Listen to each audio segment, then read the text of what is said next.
Whether you want to say the Saxons were black or whatever, those people who were dealing with that book weren't on your side. So whatever language they speak, that's not my language. In my language, black means original, dominant, immortal, all these brilliant things. So if I have to, I'll make up my own damn definition of the word, yeah, because that's what my ancestors associated with. We were called Kemet Nu, or the black people. The land was called Kemet Ta, or it was called Kushia. Both mean black. You understand what I'm saying?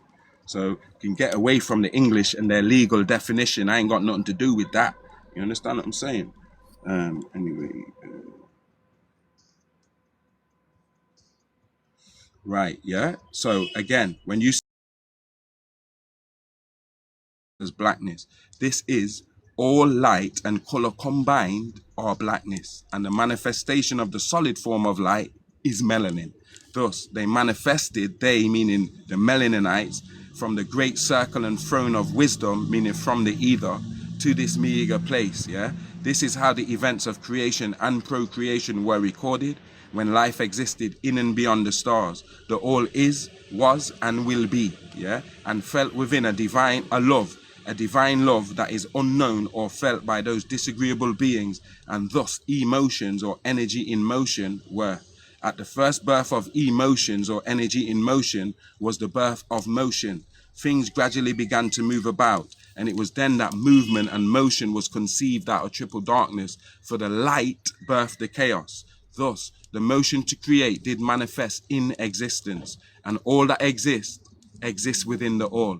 And thus, things became what they were to become known as before they existed, or what they would exist as. This is true caring. If you say you love Anu, who is also known as El Ilah, or Yahuwah, who is called in tones Allah by the Muslims, ones who are of peace, be on guard, for they too have been invaded by the disagreeable one's children. Yahweh by the Hebrews, Theos by the Christians, and God by many others, who was appointed by the all as your caretaker. So that's very important. So this seat of Anu, the Most High, is a seat that was appointed by the all. This mind of God said, you know what? If I'm going to have all these experiences, it's going to get quite wild, you know.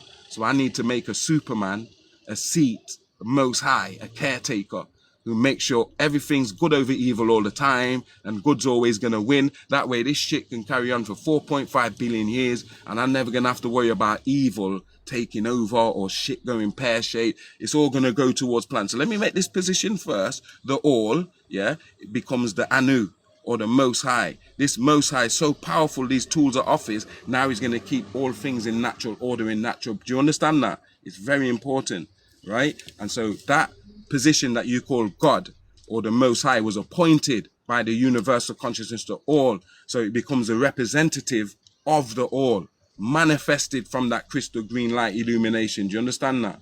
Let's dance, right? So this God was appointed by the all as your caretaker. He appointed, and now this God who's appointed by the all now anoints a Messiah to be a Messiah over man or over jinn. Or you understand what I'm saying? So you got an appointed one, and the one who's appointed anoints one underneath him, right?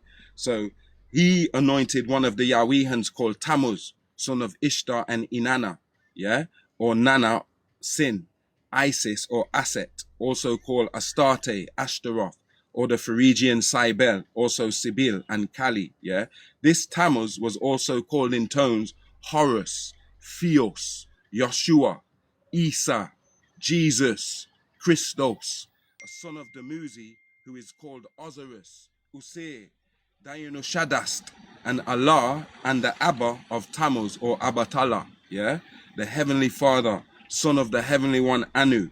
Thus it is said of this Tammuz, then the Enochites began to call upon the name of the Yahweh. Turn to Genesis 4 and read verse 26, and it says, and I quote, and then the man began to call upon the name of the Yahweh. The Yahweh it's talking about is Tammuz, because now we've turned to religion. Now we need somebody appointed over us. We're not walking around this bitch as gods no more, like we was in Kemet, in old Babylon. Now we've been dumbed down. Now you need somebody appointed over you. Now you're in these religions. So it says, and this is the first time anybody prays in the Bible, Genesis 4:26. And then, I mean, at that point, then Right then, that's when man started praying to God. Yeah, because now he's lost himself. He's lost his four higher senses. Right. So now Tammuz has to be appointed over these earthlings because they've lost themselves. They don't have clairvoyance, telepathy, intuition, and psychometry no more. The extrasensory perception, the barophoric gland's gone. Now they're just like any other YT. They just got five senses, just like any other animal. Now we need to appoint a Tammuz over them to keep them on the straight path because these men have gone silly. That's why it says in the Bible, and then, yeah, Genesis 4:26, man begins to call upon the name of, meaning pray with all this bullshit, right? Then why do you not have faith in him, meaning Anu? And if you say you have faith by way of him, who is your caretaker Anu, who appointed Yeshua HaMashiach, called Isa, Jesus, and Tammuz, then I ask you, why do you not trust in him? For it is El, yeah, or the Yahuwah, that is trustworthy. If you say you love him, why do you not strive towards him? And if you say you are sensible, then why do you not tremble at the mention of Anu? Surely it is Anu that has been appointed to be your caretaker and has anointed the anointed one. Yeah, the appointment of Anu was done by the all within the all, right? And the appointment of the anointer was done by Anu. Both Anu and Tammuz, both being Yahweh hands within the all, or the great mind of God. It is he, Anu, who has transformed from Etherian into flesh embodied in a body and then returns at will to either. He was the appointed El Ilah, the source, the God, the great God, yeah, great divine. Allah, which means the same thing, which is just the Soretic version of El Ilah. El Ilah, Allah, same word, yeah? Who saw the confusion, which was caused by the fusion of emotions. The collision of emotions or energy in motion in this solar system came into being as time passed. It became known emotionally as that which is right to do or agreeable, and that which is wrong to do or disagreeable.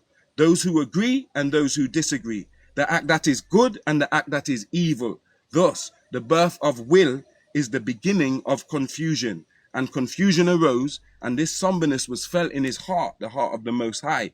Out of divine love and great concern with compassion and caring, he began to call out and ordered all the blessed and chosen children of the all, the Etherians, remember this is on the spiritual plane, it's not physical yet, yeah, who incarnated into the form of an Anunnaki, now it's physical, yeah, which is known to many as Elohim. So the Most High ordered all of the beings to incarnate into physical bodies because this madness is going on in the spiritual plane. Yo, let's manifest this physical shit and sort it out physically, yeah? So by the time we go back to the spiritual, everything's all cool, right? Elohim